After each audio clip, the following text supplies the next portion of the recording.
হাসরের মাঠে যখন দুনিয়ার সমগ্র মানব মণ্ডলী রবের সামনে দাঁড়িয়ে যাবে, রব্বুল আলামিন জাহান্নামীদেরকে আলাদা হয়ে যাওয়ার জন্য অর্ডার করবেন। আল্লাহ তাআলা আদেশ দিবেন, ওয়ামতাজুল ইয়াউমা আইয়ুহাল মুজরিমুন। আল্লাহ তাআলা আদেশ দিবেন, বলবেন, অপরাধীর দলেরা, জাহান্নামীর দলেরা, পাপিষ্ঠরা আলাদা হয়ে যাও।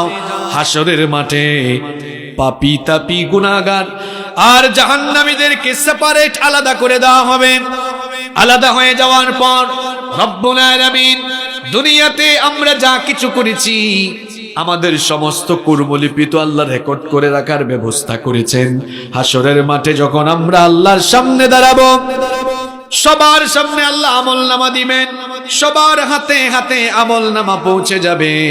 দুনিয়াতে যারা আল্লাহর বিধান মেনে জীবন পরিচালনা করেছে সেই সকল নেককার মানুষেরা, তারা তাদের আমলের খাতা সামন থেকে ডান হাতে পাবে, আর পাপী তাপী গুনাহগার জাহান্নামী লোকেরা তারা তাদের আমলের খাতা পেছন থেকে বাম হাতে পাবে।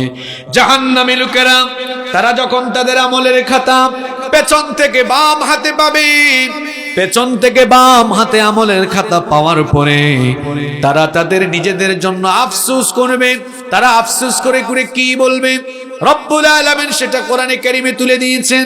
কোরআনুল কারিমের 84 নম্বর সূরা সূরাতুল ইনশিকাকের 10 নম্বর আয়াত থেকে রব্বুল আলামিন বলছেন, ওয়া আম্মা মান উতিয়া কিতাবাহু ওয়ারাআ যাহরিহি ফাসাওফা ইয়াদউ সুবুরা ওয়া ইয়াসলা সাঈরা। আল্লাহ তাআলা বলছেন, আর যাদের আমলনামা আমলের খাতা পেছন থেকে বাম হাতে দেওয়া হবে, ফাসাউফা ইয়াদউ সুবুরা, তারা আমলের খাতা পেছন থেকে যখন বাম হাতে পাবে, আমলনামা হাতে নিয়ে তারা ধ্বংস কামনা করবে। নিজেরাই যেন ধ্বংস হয়ে যায়, নিজেরা যেন শেষ হয়ে যায়, এটা তারা কামনা করবে। কেন তারা কামনা করবে? কারণ তারা তাদের আমলের খাতা যখন হাতে পাবে, আমলের খাতা হাতে নিয়ে দেখবে দুনিয়াতে যত আকাম কুকাম করেছে সব সেই আমলের খাতায় লেখা আছে না নাই? আজান হলে শয়তানের সাথী হয়ে শয়তানের গোলামি করে নামাজে যায় নাই, সেই গুনাহগুলো আমলের খাতায় আছে না নাই? দুর্নীতি করেছে, বাটপারি করেছে, জনগণের সম্পদ মেরে খেয়েছে, দেশের টাকা বিদেশে পাচার করেছে, আলেমদের সাথে দুর্ব্যবহার করেছে, সেগুলো আমলের খাতায় আছে না নাই? সব আমলনামায় আছে, কোনো কিছু বাদ নাই। একজন পরীক্ষার্থী পরীক্ষার রেজাল্ট পাবলিশ হওয়ার পরে তার মার্কশিট হাতে নিয়ে দেখলো, হায় হায় 10 সাবজেক্টের মধ্যে 8 সাবজেক্টে আমি ফেল করেছি। বলেন তো, ফেল করা ছাত্র সে তার এই মার্কশিটকে মানুষকে দেখাতে চাইবে নাকি? সে নিজেই লজ্জায় পড়ে যাবে। কিয়ামতের দিন জাহান্নামী পাপী তাপীরা যখন তাদের এই আকাম কুকামে পরিপূর্ণ জাহান্নামের, তারা যখন আকাম কুকামে পরিপূর্ণ আমলের খাতা হাতে পেয়ে যাবে, আমলের খাতা হাতে পেয়ে আফসোস করে করে তারা কি বলবে? রব্বুল আলামিন কোরআনুল কারীমে সেগুলো তুলে দিয়েছে।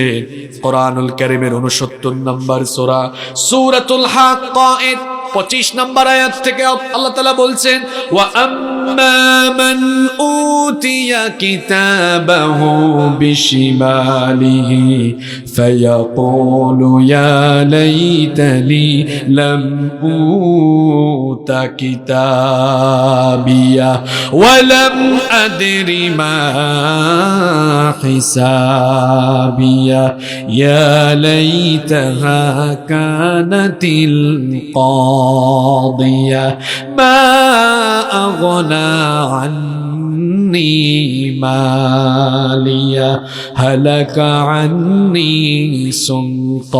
سلطانية। আল্লাহ তাআলা বলছেন, অতএব যারা তাদের আমলের খাতা পেছন থেকে বাম হাতে পাবে, বাম হাতে আমলের খাতা পেয়ে বলবে, ইয়া লাইতানি,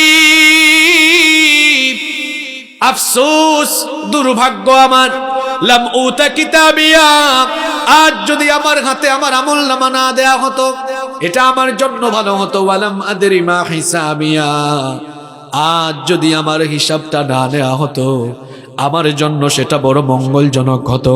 ইয়া লাইতাহা কানাতিল কাদিয়া, দুনিয়ায় যে আমার মৃত্যু হয়েছিল ওই মৃত্যুই যদি আমার জন্য শেষ হতো, আজ যদি হাসরের মাঠে হাজার হাজার কোটি কোটি মানুষের সামনে আমার হিসাব নিয়ে আমাকে বেইজ্জত করা না হতো আমার জন্য সেটা কতই না ভালো হতো।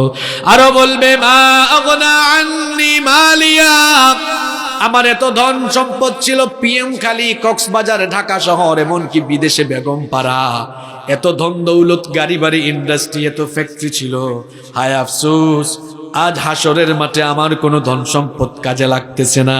হালাকা আন্নি সুলতানিয়া, কিয়ামতের দিন বহু বড় বড় প্রেসিডেন্টরা এতিম হয়ে দাঁড়িয়ে থাকবে, তারা বলবে হালাকা আন্নি সুলতানিয়া, এত ক্ষমতা ছিল, সামনে পিছনে পুলিশ আর র্যাব, এত টহল, এত নিরাপত্তা, কোথায় আমার নিরাপত্তা, কোথায় আমার পাওয়ার, কোথায় আমার ক্ষমতা? হাসরের মাঠে কেবলমাত্র একজনের ক্ষমতা চলবে, তিনি কে? বড় বড় প্রেসিডেন্ট আর প্রধানমন্ত্রীরা তারাই এতিমের মতো দাঁড়িয়ে থাকবে। কেমনে বাঁচা যায়, কেমনে জাহান্নাম থেকে আজ নিজেকে রক্ষা করা যায়? পাগল হয়ে যাবে মানুষ, দিশেহারা হয়ে যাবে। জাহান্নামী পাপী তাপীগুলো আমলের খাতা হাতে নিয়ে এরকম বলবে, হায় রে আমার টাকা পয়সা ক্ষমতা আজ কোনো কাজে লাগলো? আমলের খাতা যখন হাতে পেয়ে যাবে, আল্লাহর বিচারের সিস্টেম হলো সবার চেয়ে আলাদা। কক্সবাজার কোর্টে যদি মামলা করা হয়, মামলার পরে তদন্ত হয়, এসআই এসে তদন্ত করে তারপরে দেখা যায়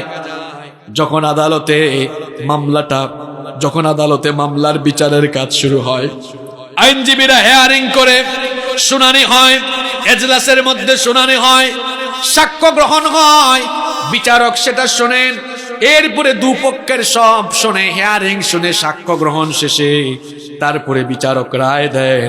কিন্তু আল্লাহর বিচারের সিস্টেমটা এমন নয়। আল্লাহ প্রত্যেকের হাতে আমলনামা দিয়ে বলবেন, ইকরা কিতাবাকা কাফা বিনাফসিকাল ইয়াউমা আলাইকা হাসিবা। আল্লাহ বলবেন, হে বান্দা, তোর আমলের খাতা তুই পড়, তোর হিসাব আজকে তুই নে, তুই নিজেই পড়। তোর আমলের খাতায় কি আছে তুই পড়। কোথায় চুরি করেছিস, কোথায় ডাকাতি করেছিস, কোথায় জিনা করেছিস, কোথায় জনগণের হক মেরে খেয়েছিস, কোথায় মানুষের উপরে জুলুম করেছিস, নিজের সব নিজেই আজকে পড়ে পড়ে শোনা। আল্লাহু আকবার।